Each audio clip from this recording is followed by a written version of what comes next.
So yan mga kainags, ano, isosoli na natin yung yung loaner car na pinahiram kay Mahal na Reyna doon sa dealership kasi tumawag na ngayon yung Honda Services. Okay na raw yung motor spares nung wiper nung HRV ni Mahal na Reyna. Di ba nga nagkamali ng deliver mula sa Calgary pa yun, Calgary pa galing yung spare na yun nung dumating dito sa Edmonton mali daw, no? Pero naghintay lang tayo ng isang araw, dumating na, kakatawag lang. At nako halos siguro isang linggo na, no, yung nagagamit ni Mahal na Reyna tong loaner na to. Winter, spring, summer, or fall, tuloy ang buhay sa Canada. Sasakyan ng pangalan na prinsesa ko to Ano ma? Ikaw mag-drive? Ayaw mag-drive?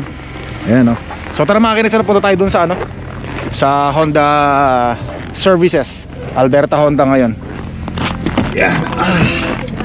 Ha? Alilinisin. Aray ko. Let's go. Whew. Yan.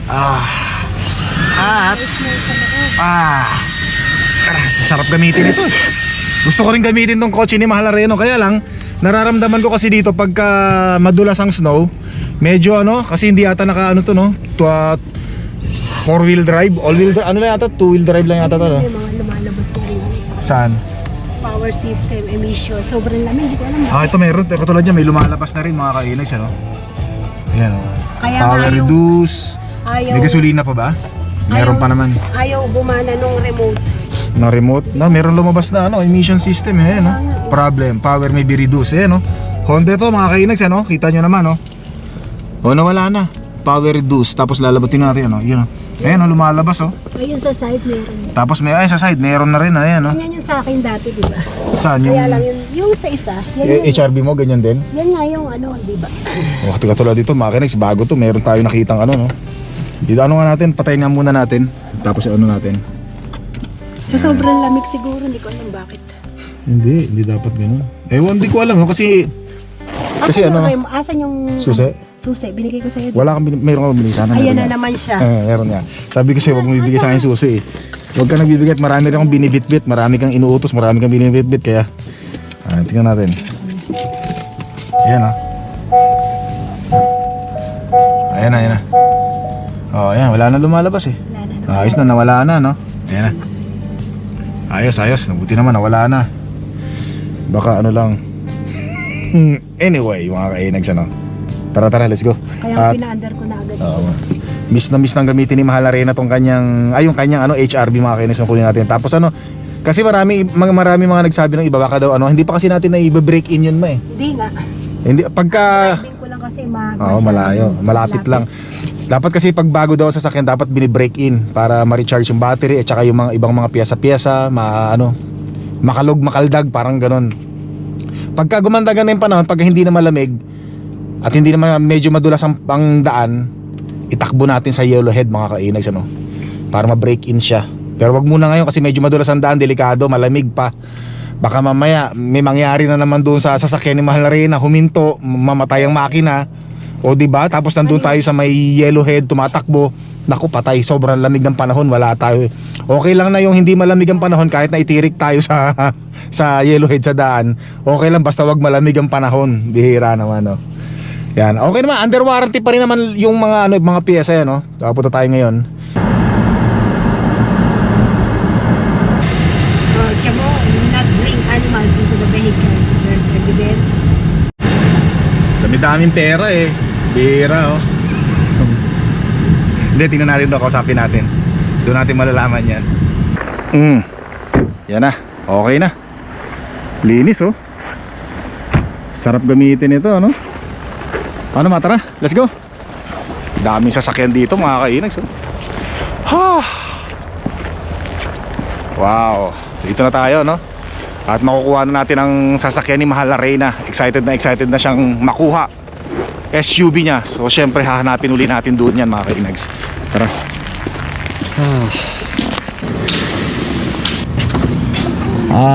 Ayun, parang ito yun, So yan mga kainags, nandito na tayo, At binigay na sa atin yung susi ni Mahal na Reyna. At ang sabi, nandito raw yung sasakyan natin. Ang sabi kasi i-remote mo raw, i-remote starter mo raw para malaman natin kung nasa yung sasakyan mo. Yan, kasi ang dami rito mga kinis, ano. Na yun, ito 618, akala ko ito. Hindi gray pala to. Ito 618. Yan, okay na, no. Subukan natin yung wiper ni Mahal Reyna.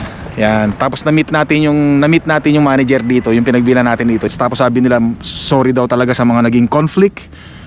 Sa lahat, we're very sorry, sabi niya. Tapos yung nilagay nga pala rito mga kinis, yung nilagay na motor dito sa wiper ni Mahal na Reyna, same brand pa rin nung nasira.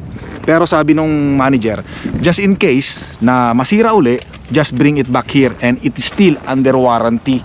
No need to pay everything. Oh, di ba mga kainags, ano? Nako, ibang-iba talaga yung sasakyan ni Mahal na Reyna. Oh, nilagyan uli na lang ng ano, bagong-bago. Iba talaga pagka ano, no? Yan. So mga kainags, ano, sabi ko nga nung nakaraan, kaya natin binablog to mula nung binili natin kasi nga sobrang saya ni Mahal na Reyna. Tapos syempre, di ba? Tsaka para doon na rin may magkaroon na rin kayo ng ideas kung ano, halimbawa na-encounter nyo rin yung mga sira ng halimbawa HRB 2025 din, Honda rin meron kayo, no? At least alam nyo na kung anong gagawin nyo. Tara, start muna natin bago tayo magngangakakdang dito. O, tapos yung susi na kay Mahal na Reyna, kahit malayo yan, aandar yan. Yan dito Yun, ayos. Smooth na smooth. Tapos i-try natin yung tanggalin mo natin tong number mga kinis. Try natin yung ano, yung wiper. Dito yung ano. Ito yun, di ba? Ayun, kanan na, oh. Ayos. So, lagi ko na siyang itataas pala. Ayos. Ano, happy? Happy? Syempre. Ngayon nakakatawa lang ngayon. Talaga na. Tingnan mo ulit para likely yung ano dyan. Ano na naman? Ano, may nabago ba? Ay, ano na natin? Oh. Ano, umikli? Sakto lang. Pinalitan nila. Parang pinalitan nga uli nila, no? Ayan, no? Dati mahaba. Pinalitan nila yun. Anyway, importante, naayos na, no? Gumagana na yung motor mga kainags, ano? Yan ang importante dyan. Yung likod, try mo. Ano yung likod? Paano ba yung likod? Di ko alam, i-try. Paano pa ganon? Ayan yung likod, oh. Yun, gumagana. Ayos na mga kainis, ano? So, yun na nga. At para ano, tapos doon nga pala, teka, nakahit. ano yun? Tapos yun nga, mga kainis, ano? Pagka dinala nyo sa Honda Services, halimbawa, HRB rin yung sasakyan nyo, may sira, dinala sa Honda Services, kapag may sinasabing charge, yun, wag kayong munang maniwala. Hanapin nyo muna yung ano, yung pakita nyo yung dokumento na napag-usapan nyo bago nyo nabili yung sasakyan. Kaya nyo nga binili kasi nga dahil doon sa mga offer sa inyong mga under warranty. Lahat yon. Kausapin ka agad yung ano. Kasi nung time na pumunta tayo dito, hindi natin nakausap ka agad yung manager kasi nga mayroong ibang kinakausap. Hindi naman natin alam na sasabihin sa atin ng Honda Services na kailangan magbayad. Ayun na, late na.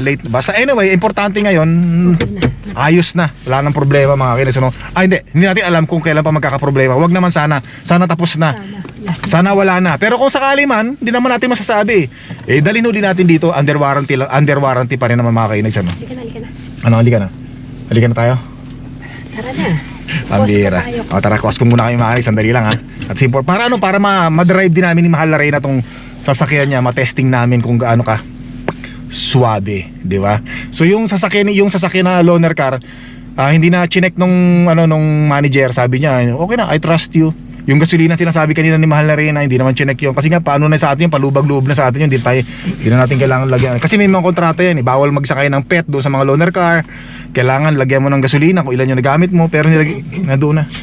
Kasi yung mga balahibo ng aso kanina dumikit doon sa basket nung pamalengke namin ni Mahal na Reyna. Si Mahal na Reyna natatakot baka daw ma-charge siya or baka kung ano. Kasi baka may makitang mga balahibo ng aso doon sa ano. Hindi naman na tayo nagsakay ng aso roon, eh.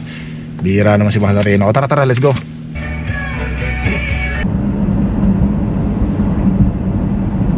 Sarap talaga i-drive nung pag bago yung sasakyan, bagong ayos. Tsaka masarap talaga i-drive pagka yung sariling sasakyan mo na talaga yung dinadrive mo. Diba? Wala ka nang iniisip. Yan, katulad si Mahal ng Reyna ngayon, wala na siyang iniisip kasi yung sasakyan niya eto na mismo, dinadrive na namin at ayos na. Let's go. Talaga si Mahal ng Reyna. Tara, let's go mga kainags, At nandito na tayo sa Costco. Ay, nako po, ayan ang Costco mga kainags, ayos na, beautiful. Wow, ganda, linis, bagong bago. panalong panalo.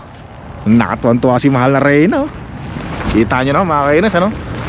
Happy. Teka, wala akong gloves. Wala kang gloves, oh, malamig talaga. Happy si mahal na Reyna. At happy rin ako syempre mga kainis, dahil wala na akong aasikasuhing trabaho. Wala na ipag-uutos sa akin si mahal na Reyna kung ano-ano pa. Kasi masaya na tayo. Yeah. Ang bihira naman. Oh, bihira. Sino?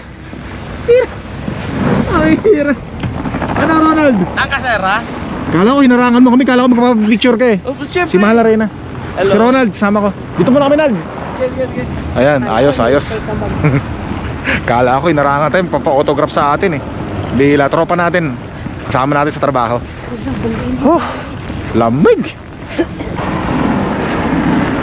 Ano, lalamig ka? Lalamig si mahal na Reyna, mga kainags, ano? Oh. Eto, daming isda rito. Ma, dito, luto ka ng isda, ma. Ito. Gusto ko hipo. Ito, gusto ko tong isda na ito, mga kinis, oh. Kaya ito makirel, oh. Pero mas gusto ko ito. O nga pala, no, shoutout nga pala kay Danilo. Yan, na-meet ko yung anak mo. Nagtatrabaho dito sa may optical clinic. Kasi nagtanong ako kung magkano yung papacheck up ng mata. Ang napagtanungan ko siya, yung anak mong babae. Yan. Sabi kasi niya sa akin, nagtanong ako dun sa anak niyang babae. Kasi edad ng anak natin na prinsesa. Sabi ko magkano yung nandiyan. Sabi ko magkano yung yung pa-check up na salamin. Yun nga, sabi niya 105 daw. Tapos nung umalis na ako, sabi niya, "Are you a YouTuber?" Sabi niya, tanong niya sa akin, sabi ko, "Yes." Kasi you look familiar, sabi niya, kasi nakikita kita pag pinapanood ka ng tatay ko. Big fan of my dad, sabi niya. Nakakatuwa naman yan. Shoutout sa'yo, Danilo. Tuwan-tuwa na si mahal na Reyna, mga kainis, no? Kitang-kita ko yung saya sa mukha niya, no? Nakalaman talaga. Paano magagamit niya na yung kanyang sasakyan sa pang-araw-araw.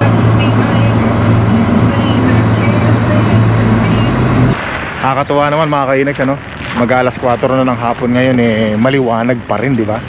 So let's say mga 5:30 or bago mag alas 6 doon na dumidilim. Yan, kita nyo mga kainags, kakatuwa lang. Humahaba na yung labas natin, yung paggala natin sa labas. Di ba? Kung para dati alas 4 pa lang madilim na. Ngayon alas 4 na ngayon, alas 4 ng hapon. Yan, pasok muna tayo dito sa Dalarama. Meron daw bibili si mahal na Reyna. Tayo nga. Valentine's. So mga kainags, dahil sa sobrang saya ni mahal na Reyna at nakuha niya na yung kanyang sasakyan, nako marami siyang lulutuing pagkain ngayon. Marami siyang lulutuing ulam ngayong araw na to mga kainags. Tama-tama, gutom na gutom tayo. Starbucks muna tayo mga kainags, kaping pang mayaman, yung hindi natin nabibili sa Pilipinas, nabibili natin ngayon dito. Sure.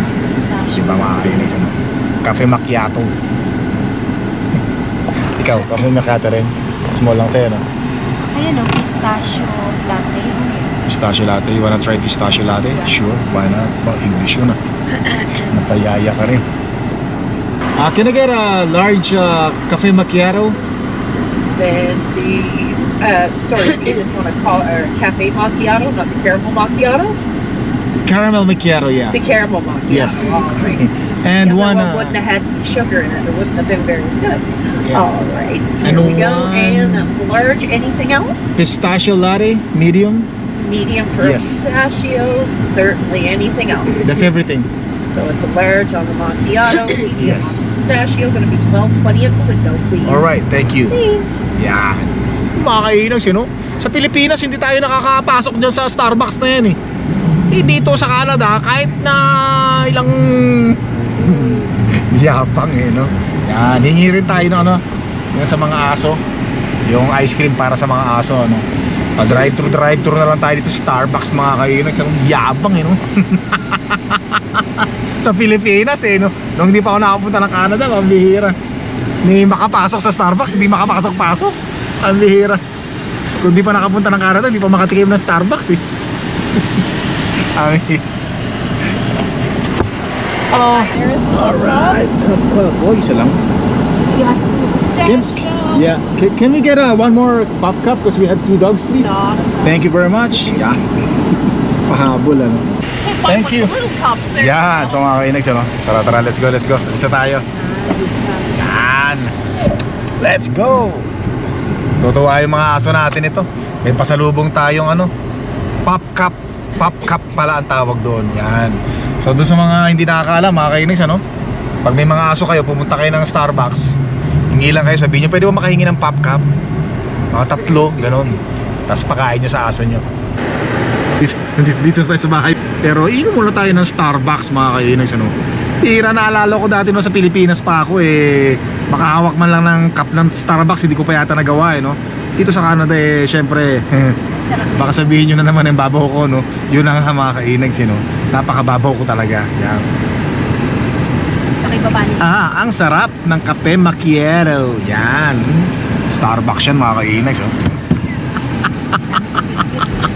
Nangihingit pang ogag no. Ami. So nakakatawa na tayo ngayon mga kainags ano, ng hanggang tenga. Kasi nga masaya na tayo. Nakuha na natin ang sasakyan ni Mahal na Reyna. Masaya na rin siya. Wala na akong iniisip. Wala na siyang ipag-uutos sa akin ng kung ano-ano pa. Yan, tapos na. Tara.